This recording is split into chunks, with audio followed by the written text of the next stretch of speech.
it seems like a foregone conclusion the Patriots are going to take Will Campbell at number 4. At least that's what they want you to think, right?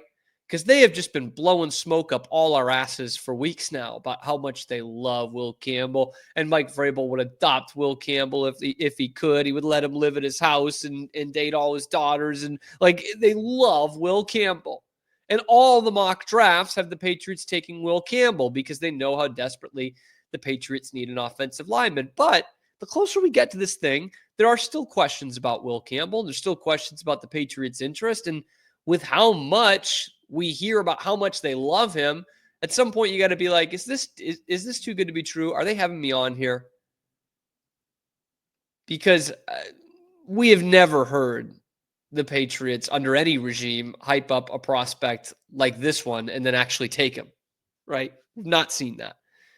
So that is the sensible pick, and that's what everyone in Patriots Nation is now saying, right? Fans and analysts alike. You got to protect Drake Maye. He's the future of your franchise. You've got to get a tackle that can go out there and protect him.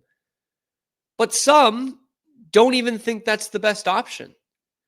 Jermaine Wiggins, Wiggy, of Patriots fame, of East Boston fame, is on the morning show on EEI, which I rarely listen to. But this morning I saw on Twitter that Wiggy had this take that they shouldn't be drafting an offensive lineman at number 4 because a weapon is a better thing. And I'm like, God, really? Like, we're doing this again? You saw this offensive line play last year and you really think like Tet McMillan is the better option? But much as I might be hesitant to say it, I think Wiggy's got a point. I was kind of thinking about this. I did a little research, and Chime and I were probably on the same page with this, but I'm even a step further. I don't think drafting a tackle is going to help Drake Maye, an offensive lineman.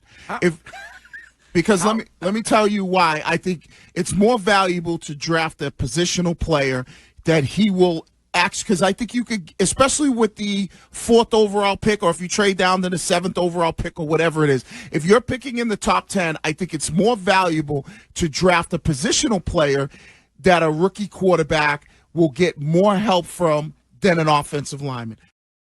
You know, he does have a point there, and he goes on to point out some past drafts with, you know, Jackson Smith and Jigba, and then Jordan Addison and Zay Flowers all being taken within a couple of picks of each other in the 20s a few years ago, and how successful those guys have been working with a couple of young / journeyman quarterbacks, and I lump those together as in not Lamar Jackson with Zay Flowers, but you're dealing with a young quarterback here who desperately needs some guys to throw to. Like, it's weird that we as Patriots fans were clamoring for it in free agency, you know, pissed that they only got Mac Hollins and that they only got Stephon Diggs and that they need more pass catchers. And yet when you have this premium pick, we think right away it's got to be tackle. Because let's be honest, this year's free agent class at tackle / Colton Miller, who's holding out, is probably better than this year's draft class at tackle. This is not a good draft for tackles. Todd McShay said it. We talked about it on yesterday's show. He said, no one believes that Will Campbell should be taken number 4. Nobody thinks this is a good tackle draft, and nobody thinks that Will Campbell is worth that pick, but we're all kind of saying it because the Patriots just need a tackle that bad. But I think Wiggy makes a good point. And what he doesn't say in there is that because it's kind of a mid-draft for tackles, you can go and get one at another point in the draft that could be starting quality, right? Like we talk about how the Patriots could trade back into the first round. Why wouldn't they use that on a tackle rather than a receiver, or pick a tackle in the second round? And so that makes it really interesting. Now, the downside to this, and where I don't like Wiggy's argument, is he's arguing for Ashton Genty, among others, to be that pick at number 4. I don't think there's a great skill position guy to reach at number 4. Like, if this was last year and you're drafting Will Campbell over Marvin Harrison Jr., that's a different story.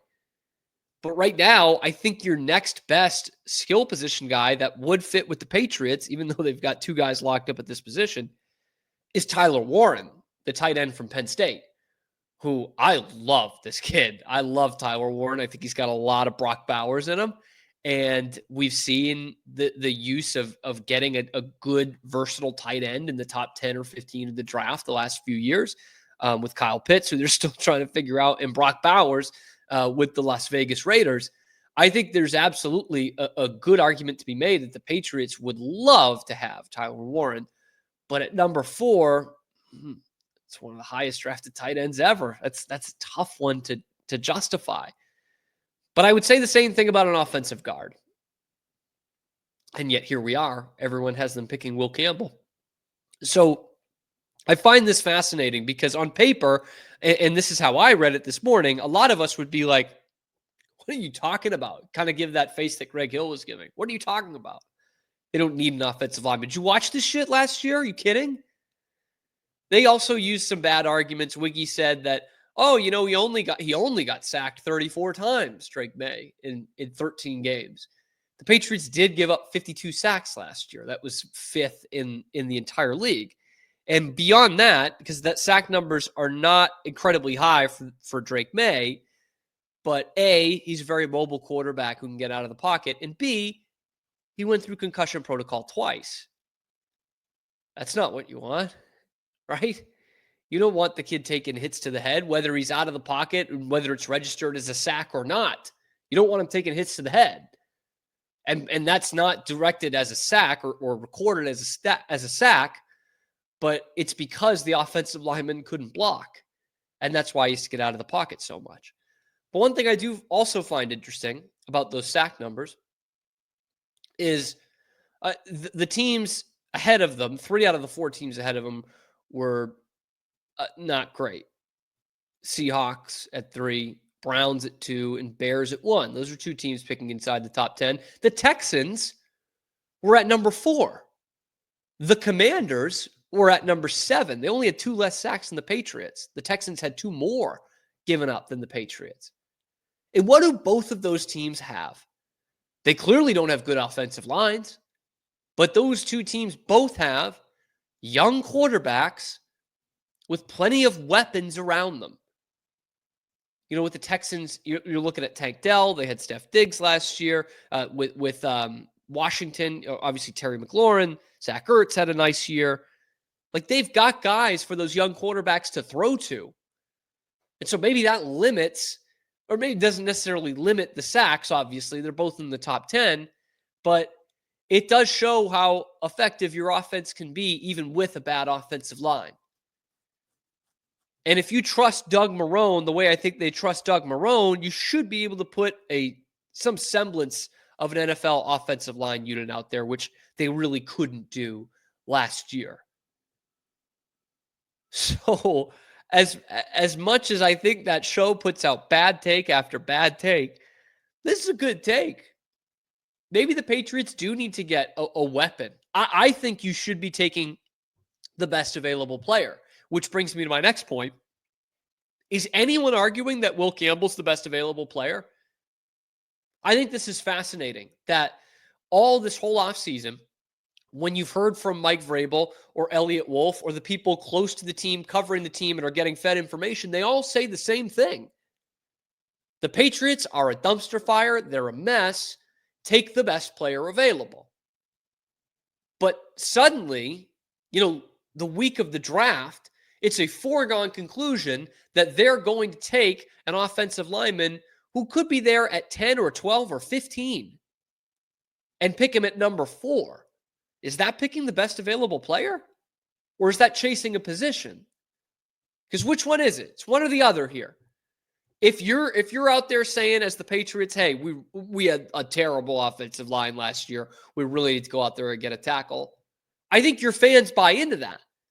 They more or less have. But when you're telling us that it needs to be the best available player, and you're going to pick a tackle who might literally not have the size to be a tackle in the NFL, who does not reach the measurements that any all-pro, Pro Bowl tackle has ever reached, then how is that the best available player?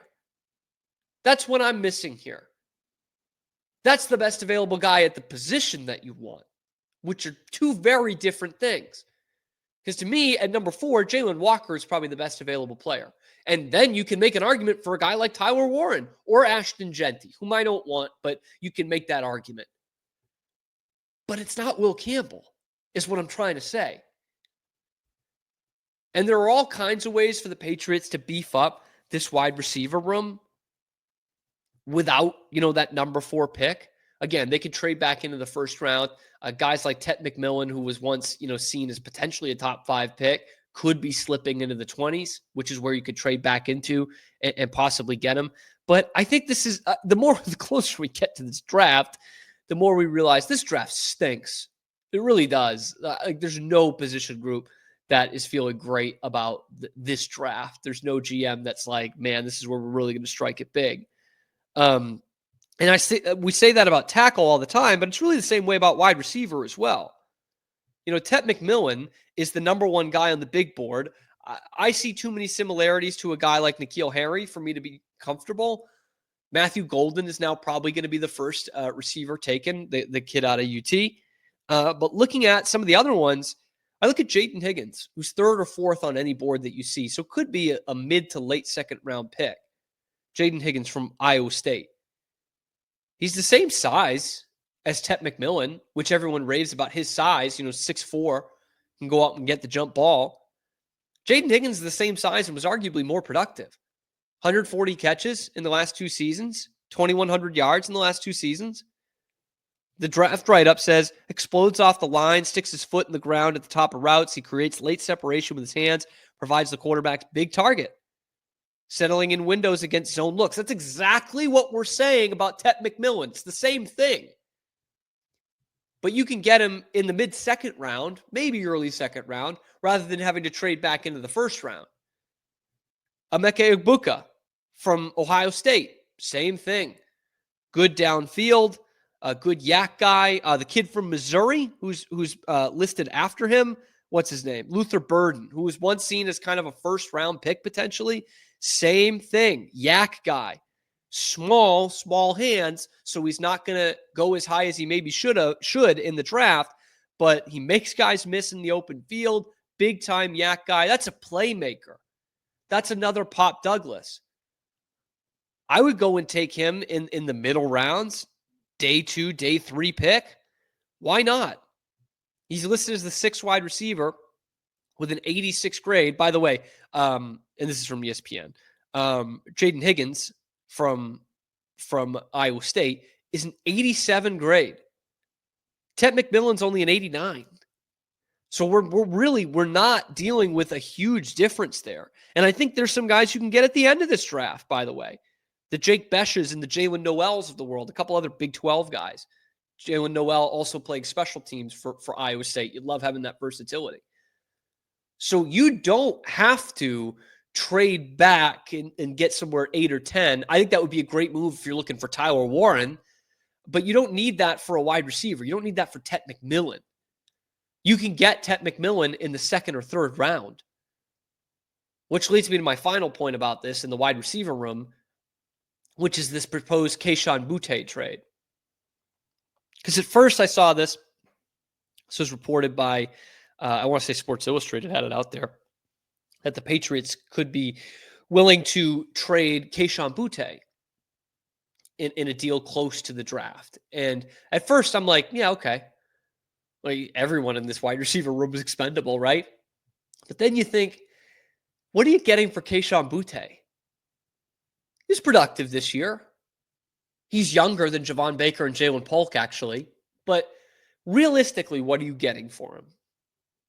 He's a guy who showed productivity over 500 yards of offense in a bad offense. But is somebody going to trade a 2nd-round pick for him? No. They're not going to do that. He's got something of a connection with Drake Maye. He's cheap. He's young. Why would you do that now? I mean, it would be as dumb as trading your 3rd-string quarterback with plenty of potential well before the draft and well before you can get the max value for him after a preseason. But, oh, wow, they did that anyway. So the Kayshon Boutte trade, much as it might have been at first like, oh, yeah, sure, that doesn't make a lot of sense. And by the way, like, he could be something for this team. He could. I'm not going to say he's going to be an all-pro, but he could be something for this team. And you have a wide receiver room then of Steph Diggs and a bunch of young promise, be it, Butte and Polk and who knows, maybe Javon Baker. And then one of these guys, maybe two of these guys in the draft, Higgins or Burden or Egbuka, any of these guys, you've got young, promising talent there working with a young quarterback and a heck of an offensive coordinator. The closer we get to it, I'm still convinced they're going to draft Will Campbell, but the more I think it's just not the best move. It's just not. And you can get tackles at other points in this draft. You can get the third tackle in the draft by trading back into the 20s. You can do that. You can find the kid from Minnesota in the second round. You've got 2 third-round picks. There's a way to get an NFL starting caliber tackle in this draft without reaching on a guard at number 4 overall. But anyway, let me know what you guys think down in the comment section below. Be sure to like the video, subscribe to the channel. Only about 10% of you guys watching are actually subscribed to the channel. Do that. We're here live every weekday, high noon Eastern time, talking nothing but Boston sports. I'm your host, Cam Stewart. Zach Burke keeps us on the air. Check out the other videos on the channel between the Patriots draft strategy and everything else going on in Boston sports. And also find us wherever you find your podcasts.